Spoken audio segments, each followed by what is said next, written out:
Satu pasien penyandang disabilitas yang positif COVID-19 dinyatakan sembuh. Pasien sebelumnya telah menjalani perawatan selama 14 hari di Rumah Sakit Pelamonia, Makassar. Meski dinyatakan sembuh, pasien tetap direkomendasikan untuk mengisolasi diri sementara.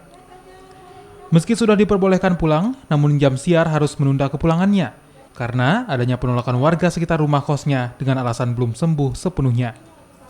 Ia akhirnya ditampung di salah satu hotel di Makassar yang digunakan sebagai tempat karantina pasien OTG dan ODP.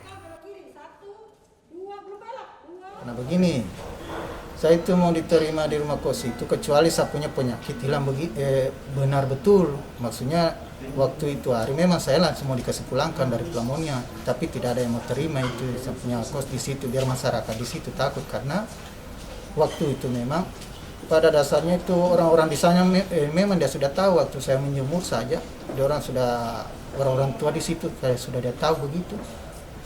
Dia bilang ini penyakitnya katanya ini anak kayak seperti demam-demam yang tidak sewajarnya, begitu saja.